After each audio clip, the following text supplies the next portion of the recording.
बिस्मिल्लाहिर्रहमानिर्रहीम। मैं हूं नदीम इकबाल गौरी और आप मेरा फेसबुक और यूट्यूब पेज देख रहे हैं मित्रू न्यूज़। आज हमारे प्रोग्राम अंदाज़े बयान में मेहमान हैं हमारे साबिक़ सूबाई वज़ीर हैं ज़राअत के मियाँ नईम अख्तर ख़ान भाभा साहब। 2018 के इलेक्शन के दौरान इनका जो हलका था उसको 2 हिस्सों में तकसीम कर दिया गया था। अब दोबारा जो है नई हलका बंदी हुई है, उसमें अब इनका पुराना हलका जो है वो बहाल कर दिया गया है। तो इस हवाले से ये मुस्लिम लीग नून को रिप्रेजेंट करते हैं। ये आज अपने इस नए इलाके में, जो इनका पुराना इलाका था, ये मुख्तलिफ लोगों से आज मिले हैं। तो इस हवाले से ये आज हमारे दफ्तर में भी तशरीफ़ लाए हैं, तो हम इनसे सवालात करेंगे।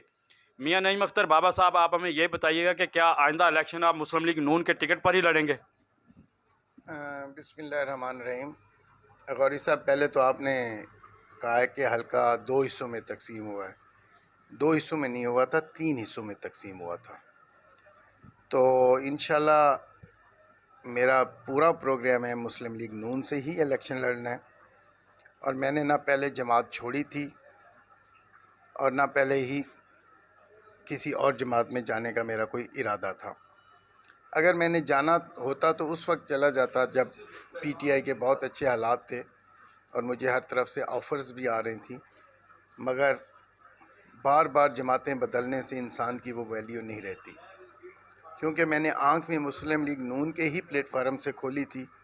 और इंशाल्लाह आगे भी मेरा पूरा प्रोग्राम यही है कि मेरे अल्लाह को जो मंजूर होगा, इंशाल्लाह इरादा तो यही है नून लीग से ही।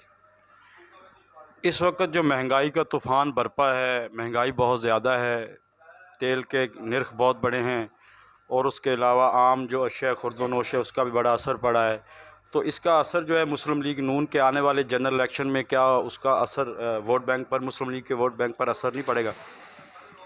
और साहब, इसमें तो कोई शक नहीं, महंगाई सिर्फ पाकिस्तान में नहीं, पूरी दुनिया में महंगाई हुई है। और कुछ ऐसी चीज़ें हैं कि फिर वही बात होगी कि जी हर जाने वाली नया आने वाला जाने वाले पे इल्ज़ाम लगाता है। तो आज मीडिया का दौर है, सोशल मीडिया का दौर है। ये पेट्रोल या कुछ चीज़ें ये जो महंगी हो रही हैं, कुछ इसमें हमारी ये मजबूरी है कि जो हमारे आईएमएफ के साथ मुआहिदा हुआ है, उसमें हमें जब तक हमने पेट्रोल नहीं बढ़ाना, उस वक्त तक हमें वहाँ से इमदाद नहीं मिलनी थी। हमारी बदकिस्मती कि हमारा मुल्क जिस तरह तरक्की कर रहा था, आपको याद होगा कि 2013 में यहाँ अंधेरे थे, लोड शेडिंग 18 घंटे लोड शेडिंग हुआ करती थी। आपने देखा हमारी गवर्नमेंट आई, हमने वो अंधेरे ख़त्म किए, 0% लोड शेडिंग हुई। इस चीज़ के आप लोग गवाह हैं। हमने बड़े बड़े रोड्स बनाए, कराची से लाहौर तक मोटरवे, बल्कि पूरे पाकिस्तान में आप जिस जगह भी जाएं, पहाड़ी इलाकों में जाएं, सिंध में जाएं, बलूचिस्तान में जाएं, हमने सड़कों के जाल बिछाए। हॉस्पिटल्स हम बड़े लेके आए, गरीबों का इलाज फ्री था। अब आके दोबारा आहिस्ता आहिस्ता वो चीज़ें ठीक हो रही हैं। मुझे उम्मीद है ये 1-2 महीने बहुत मुश्किल हैं। जो हमारी लीडरशिप है, मुझे उस पर बहुत यकीन है, इंशाल्लाह अल्लाह का करम होगा। आप देखेंगे पेट्रोल भी सस्ता होगा, हम इस महंगाई पे भी काबू पाएंगे। जुमा 8 दिन हुए हमारी हुकूमत को आए हुए। हम अभी तक वो चीज़ें कर रहे हैं जो कि आईएमएफ से मुआहदे हुए थे। जब वो मुआहदे पे हम पूरा उतरेंगे, हमें हमारे जो दोस्त ममालिक हैं, चाइना, टर्की, अपना सऊदी अरब, अरब इमारात, अमेरिका, जितने भी हमारे दोस्त ममालिक हैं, इंशाल्लाह वहाँ से हमारी इमदाद आएंगे, हमारी बरामदात बढ़ेंगी। इंशाल्लाह मुझे अल्लाह से बड़ी उम्मीद है कि ये हम इस मुश्किल दौर से भी गुज़र जाएंगे। गुज़श्ता पीटीआई के दौर में जो एहसास कफ़ालत प्रोग्राम का 14-14 हज़ार रुपया आम ख़वातीन को मिल रहा था, अब उसे ये पेट्रोल की मद में 2,000 रुपया कर दिया गया। क्या ये ऊँट के मुंह में ज़ीरा देने के मुतरादिफ नहीं है? पहली बात तो ये कि वो एहसास प्रोग्राम था ही नहीं, वो बेनज़ीर भुट्टो प्रोग्राम था जिसका इन्होंने नाम चेंज किया, क्योंकि इमरान खान जो है तासुब पसंद इंसान है। जब हमारी गवर्नमेंट आई थी तो हमने उसका नाम चेंज नहीं किया था, वही बेनज़ीर इनकम सपोर्ट रहा। एक बात मैं आपकी ये क्लियर करूं कि आप साफ़ी हैं, मुझे समझ नहीं आ रही कि आप इन चीज़ों से पता नहीं कैसे आपको नहीं पता, या मैं उसको क्लियर कर दूं ताकि हमारी पब्लिक को भी पता चले। और गरीब आदमी के लिए देखें, 2,000 रुपया वो आप ठीक कह रहे हैं। जिस शख्स की आमदनी 20-25 हज़ार हो उसके लिए 2,000 रुपये की भी अच्छी अमाउंट होती है कि ताकि उसका कुछ ना कुछ गुजारा हो जाए। और इंशाल्लाह इसको मज़ीद भी बढ़ाने का गवर्नमेंट इरादा रखती है। आप ना कुछ करने से तो बेहतर है ना कुछ हो रहा है, तो कुछ हो रहा है तो उसको अप्रिशिएट करना चाहिए। तो इंशाल्लाह मैंने पहले भी आपको कहा है कि जिसका नाम शहबाज शरीफ है, बड़ा मेहनती इंसान है, वो दिन रात मेहनत कर रहा है। और मुझे पूरी उम्मीद है कि जैसे आप इस मुल्क में देखें, आप मीडिया वाले हैं, शायद मैं गलत कह रहा हूँ, कि जो ईमानदारी का जिन्होंने अपने ऊपर लेबल लगाया हुआ है, क्या करप्शन नहीं बढ़ी?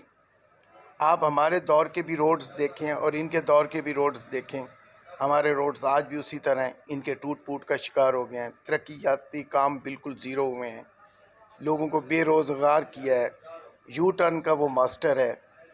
तो अब किस किस बात पे हम बात करें?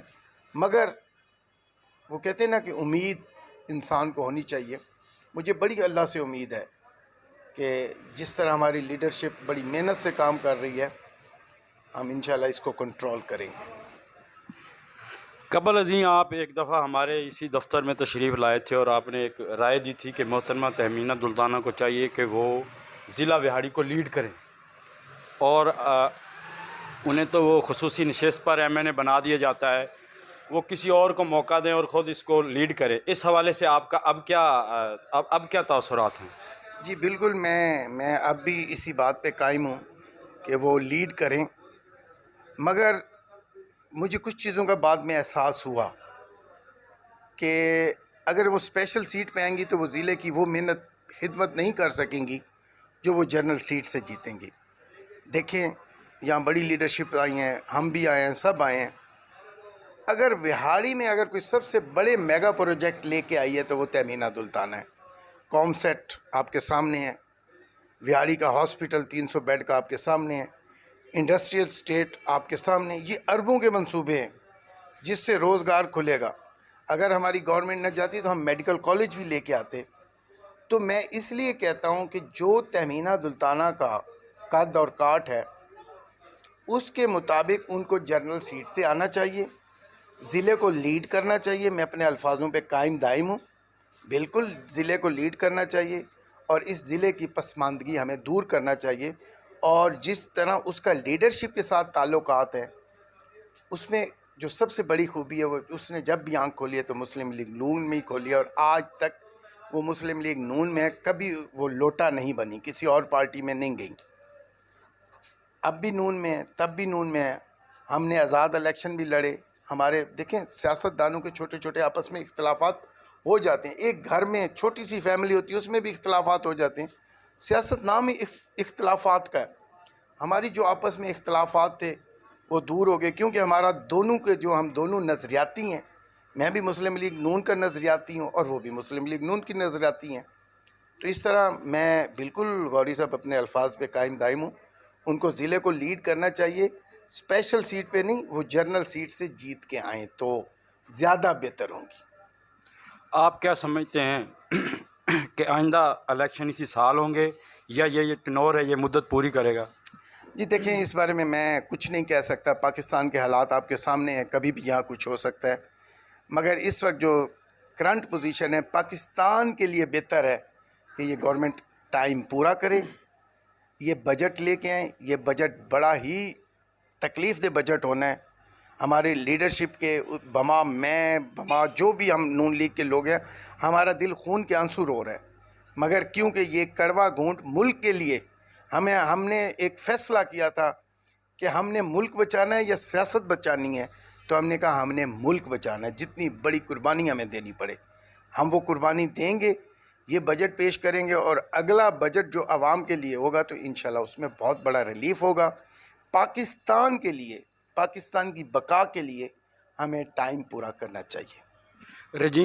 रजीम चेंज के हवाले से जो PTI अपना उनका है एक मौक़िफ़ है कि ये इम्पोर्टेड हुकूमत है और इसे एक तरीके से लाया गया है और इसमें एक साजिश हुई है, मुदाखलत हुई है, मुख्तलिफ़ अल्फाज हैं, मुख्तलिफ़ बातें हैं।